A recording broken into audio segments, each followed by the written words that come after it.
Hello everybody and welcome back to my channel. My name is Corin, also known as the Kitten Choreographer, and I am a teen with a passion for animal rescue and, in particular, kitten rescue. So today we've got another kitten related, or at least non-profit related video. So let's just jump right into it, and I'm going to tell you that this video is about how to get more donations for your nonprofit. So I just want to go ahead and say the disclaimer that I'm not encouraging people just to go out and ask people for money for no reason. I really think you should only be asking for donations if you have like a genuine reason, but I do know that a good nonprofit, and in my case a good rescue, makes no money. And even though we charge adoption fees for kittens, it's not really enough to cover the cost. It's not enough to cover the cost of a kitten, sometimes even, depending on what type of medical care the kitten received. And, you know, if you know anything about nonprofits, you know that they run pretty much entirely on donations. Some bigger nonprofits get a lot of donations and they don't really struggle with getting them, but some smaller nonprofits do struggle with getting them. And I work at a rescue that always needs donations because we are a lot smaller.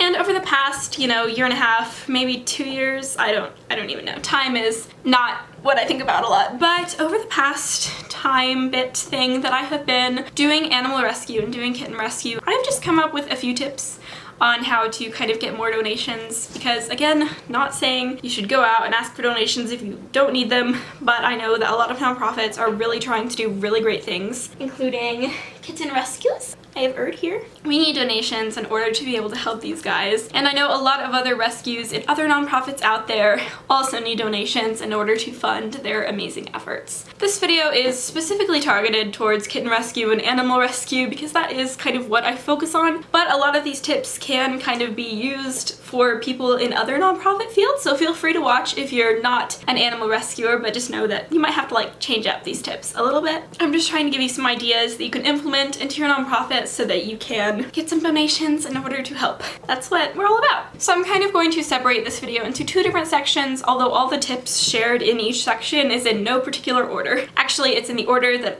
it came out of my brain. I've had some of these floating around for a while, but today's when I actually wrote them down. So the order is that it's random because it's what came out of my brain and my brain doesn't make sense. So first, I'm gonna talk about ways you can boost donations for in-person events. I know in-person events aren't happening in a lot of places because of COVID. Wow, I have quite a lot of friends here. Erd on my desk, and hi, what you doing?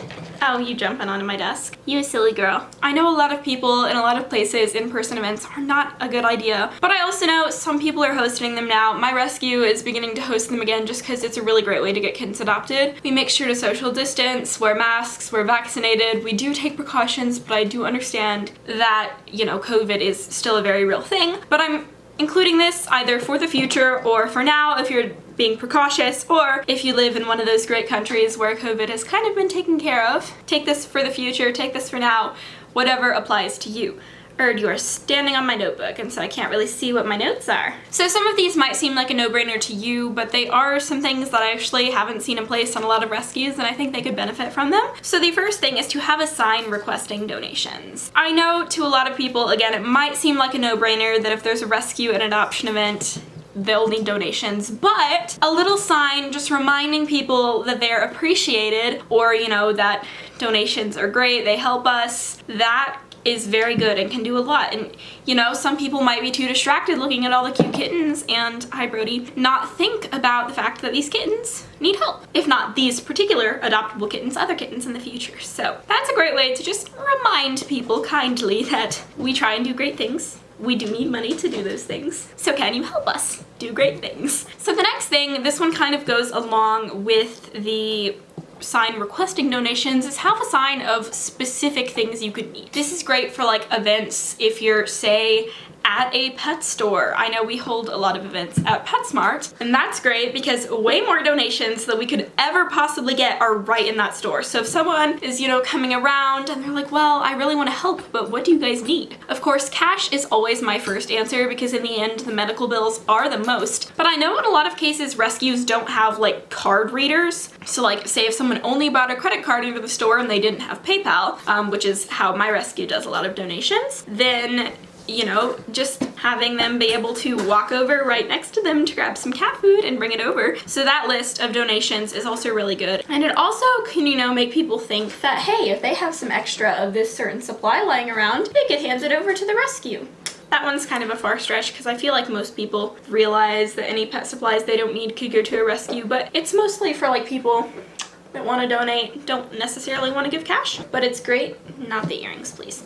But it's great because then they can give those supplies that you most need to the rescue. It's also good if you have like a specific type of food you like to feed, because then those people can make sure to get the type of food that you feed. So this next one, you're picking out the cat lovers before you even bring up donations. So at these adoption events, I always have a ton of people that come up and really want a cat, but for whatever reason, they can't get one. You know, there's so many reasons for this. Parent doesn't want one if they live with a parent, you know, like they live in an apartment that doesn't allow pets, they have too many at home already, you know, like a lot of factors can go into a person not wanting a pet. But if you can tell that they want one already, you know they like cats, you know, you're not just like, oh yeah, you must hate cats because you want to bring one into your home.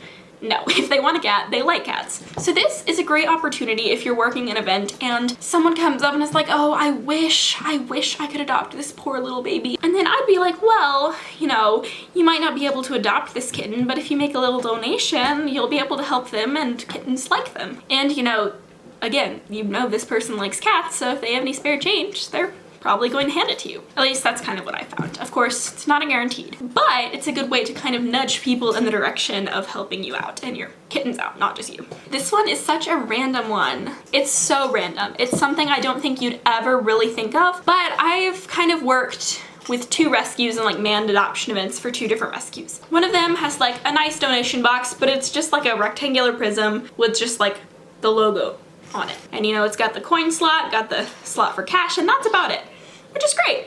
It does prompt some donations, but the other rescue I work with has something kind of exciting. So they have, I will try and pop a picture of something similar to what they have somewhere on the screen. They don't sell anything like it online. I looked because a volunteer made it for the rescue a long time ago. But it's basically, you put the coins in and it like wiggles down the cat's body. It's like a little cat body, and you put the coin in and it wiggles down. And it's so fun. As someone that gets amused by little childish things, I think it's funny. And it's a great way to get like little coin donations. And yes, it may seem like a small sum of money, but if you attract a lot of childish people like me or other kids, then you could get a lot of donations. For example, I was working in this event and this kid came up with someone. This kid got whoever they were with to put like every coin that they had in their purse into these things. And that was like a whole like 10 minutes of dropping coins in one by one. So that, you know, must have been a little decent sum of money. So I know they don't sell ones like the ones I really like, and ones that are kind of similar are like $100, but I know they do make some fun ones out there. I'm brainstorming on how I can get one to the other rescue to try and generate a little bit more change, but I think that's a great idea. If you can find a fun, interesting, cute donation box, make it catch people's eye, then they want to put money in it. That's a very random one, but trust me, it helps. So that's the last one for in-person. I have a lot more for online, so let's go ahead and just move into those. So the first thing I have multiple ways to donate. This is pretty important because there are so many platforms out there of like ways to pay money online, but it's pretty rare for a person to have like every single one, but it's not that rare for them to have one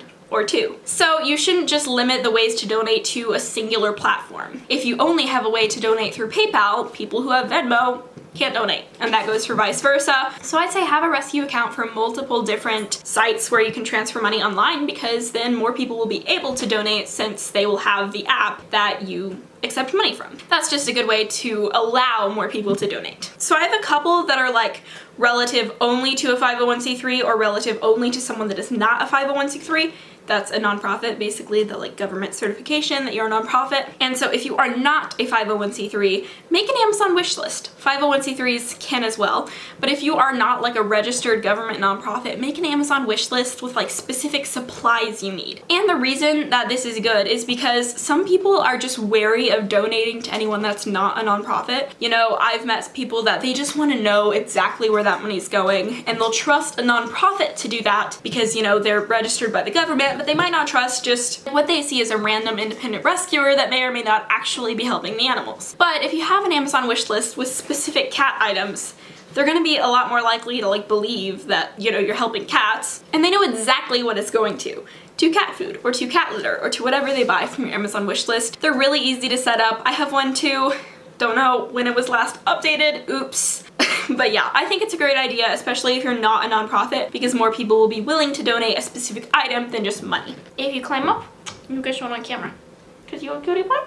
Okay, another thing is, which this one I'm bad about, but you can't just completely never mention that you need donations. You should mention how to donate, why you need donations, you know, that kind of thing often. Not too often, don't shove it down people's throats, but mentioning it, you know, somewhat often. I don't know how often you should do this because I like never mention that I have donations, but you know, like it's just a thing. I feel bad. I need to get better at it.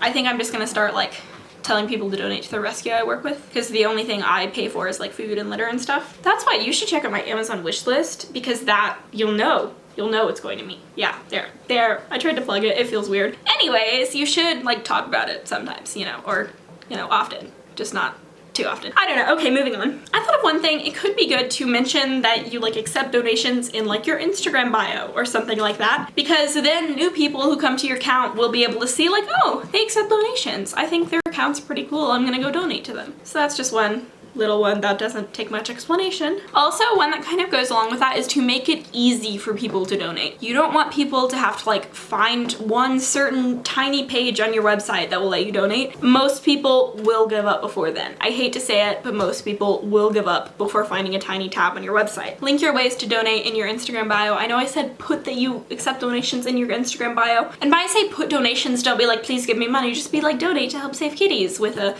like arrow pointing to the link or something. That would be good. But yes, make it easy. Link it in your social media profiles. If you have a website and people go to that website, make the donate button be one of the first things on the website. You want people to know we need donations. We want to save kittens, or whatever you're doing with your nonprofit. So just make it easy so people don't give up and they actually give you donations. I'm the kind of person that if someone can't help in a certain way, try and get them to help in another way, because there is literally everyone can help in some little way. Even if you can't adopt and you can't foster and you can't donate, there are still things you can do. For example, you could share. I think a great idea on how to get new people to donate is by asking for shares. Ask your followers, hey, share this post, share my account, so that other new people, you know, their followers, but maybe not your followers, can see your post and then go and then maybe donate. This is good for people that actually donate too and then also share with their friends, but people that can't donate for whatever reason can share it with their friends and maybe some of their friends can donate. So shares are definitely good. So this one is kind of fun. So this idea is kind of open for interpretation because it's going to be different for everyone, but host fun things that donators can participate in. For example, I've seen some people do a pay this amount of money and you can name a kitten, or pay this amount of money and get a chance to name a kitten, you know, be entered into like a lottery or something. I've seen, you know,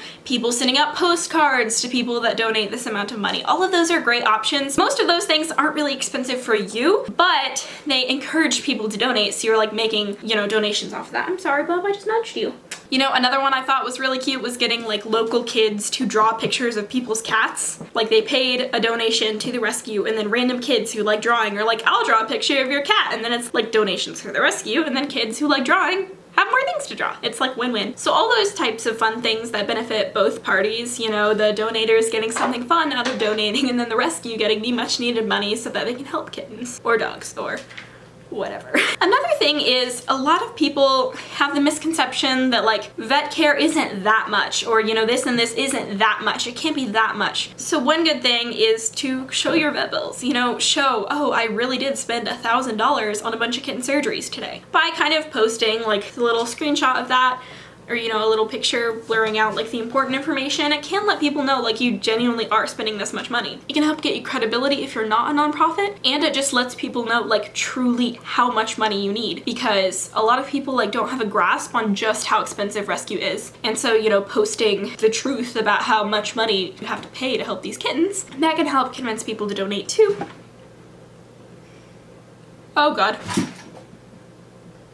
That was not as loud as I thought it was. Redondi thought it would be fun just now to knock over my light. But it did knock over, but it landed on like a blanket on the floor. That's why it wasn't loud. I thought it was gonna like make a crash, but it didn't. But like you saw me knowing it was falling, but I was like too far away. Okay, and this last tip is specifically for nonprofits, because I think they're the only ones that can apply for these. But a lot of like big programs have, you know, rewards where people can sign up for whenever they make a purchase to that particular store, like a percentage of that money gets donated to a charity. I know Amazon Smile is a big one, and then I know Kroger has a program like that, but I don't know what it's called. I know the rescue I work with uses it, don't remember what it's called. But these programs are great because you're able to get money for your rescue without people paying any additional money to to the rescue. So, you know, say they get their groceries at Kroger, they have to buy their groceries, but if they're signed up through that program, they're helping you too. Say you have to buy things through Amazon, well, now you're helping a rescue. And it's not a huge percentage, but if a lot of people buy a lot of things through those brands, it adds up. So yes, that is going to be it for today's video and just some random tips that can hopefully help you generate more donations for your nonprofit. Thank you so much for watching. If you like this video, make sure to like it and subscribe for more kitten related content. I upload on Sundays and on Wednesdays if I can. Hi Brody.